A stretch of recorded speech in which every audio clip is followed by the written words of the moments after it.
Hello friends, میرا نام ہے خالد محمود اور آپ دیکھ رہے ہیں میرے YouTube channel the knowledge of religion. ایک دن شاہ جہان بادشاہ شکار کے لیے نکلے تو ایک زخمی ہرن کا پیچھا کرتے ہوئے اپنے ساتھیوں سے بچھڑ گئے۔ ہرن بھی ہاتھ نہ آیا۔ اس وقت دوپہر ہو گئی تھی۔ ساتھیوں کا دور دور تک کوئی نشان نہ تھا۔ بادشاہ کو سخت پیاس لگی تھی۔ اتنے میں بادشاہ کی نظر بوہڑ کے ایک درخت پر پڑی، جس کی ٹھنڈی چھاؤں کے نیچے ایک چرواہا اپنی بھیڑ بکریوں کے ساتھ بیٹھا ہوا تھا۔ بادشاہ نے، جو اس وقت شکار کے کپڑوں میں تھے، چرواہے سے پانی مانگا تو اس نے بتایا کہ ساتھ لایا ہوا پانی ختم ہو گیا ہے۔ اس نے فوراً ایک بکری کے دودھ سے برتن دھو کر دوسری بکری کا دودھ بادشاہ کو پینے کے لیے دیا۔ شاہ جہان کو چرواہے کی یہ بات بہت اچھی لگی اور اس نے چرواہے سے کاغذ مانگا۔ جنگل میں بھلا اس چرواہے کے پاس کہاں کاغذ تھا؟ بادشاہ نے بوہڑ کے ایک پتا توڑ کر اس پر خنجر کی نوک سے کچھ لکھا اور چرواہے کو دیتے ہوئے بولا، یہ لو اپنا انعام، ہم نے تمہیں 2 گاؤں جاگیر میں دے دیے ہیں۔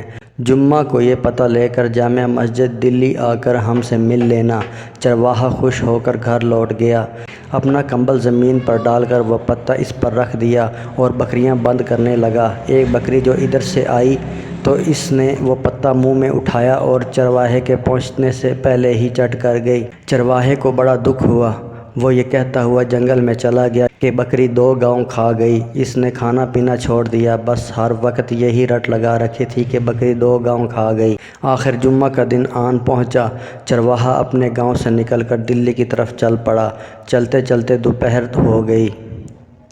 بکری 2 گاؤں کھا گئی کی رٹ لگاتے ہوئے وہ مسجد میں داخل ہوا تو اس نے دیکھا کہ تمام نمازی ہاتھ اٹھائے دعا مانگ رہے ہیں۔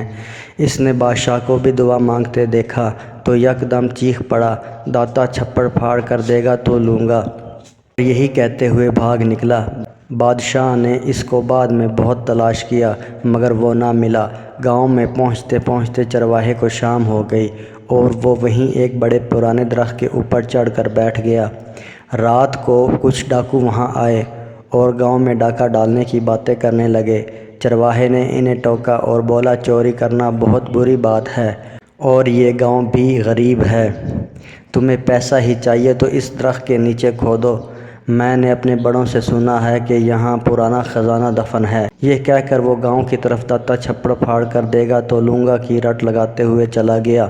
ڈاکوؤں نے بڑی بحث کے بعد زمین کھودی تو وہاں سے سچ مچ 2 برتن نکلے جن میں سانپ اور بچھو بھرے پڑے تھے۔ یہ دیکھ کر ڈاکوؤں کو بہت غصہ آیا اور وہ برتن اٹھا کر گاؤں کی طرف چل پڑے۔ ایک جھونپڑی سے چرواہے کی آوازیں آ رہی تھیں۔ انہوں نے وہ دونوں برتن اس کے آنگن میں الٹ دیے تاکہ سانپ بچھو اسے ڈس لیں، لیکن ان میں سے اشرفیاں گرنے لگیں۔ سارا گاؤں اشرفیوں کی آواز سے جاگ گیا اور ڈاکو سر پر پاؤں رکھ کر بھاگ گئے۔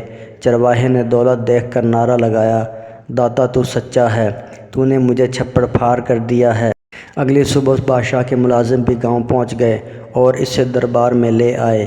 چرواہے نے بادشاہ کو پورا واقعہ سنانے کے بعد انعام لینے سے یہ کہہ کر انکار کر دیا کہ جب آپ بھی ہاتھ پھیلا کر اسی سے مانگتے ہیں جو سب کا داتا ہے تو پھر میں بھی کیوں نہ اسی سے مانگوں۔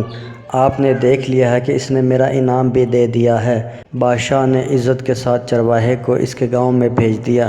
تحریر اچھی لگے تو شیئر ضرور کریں۔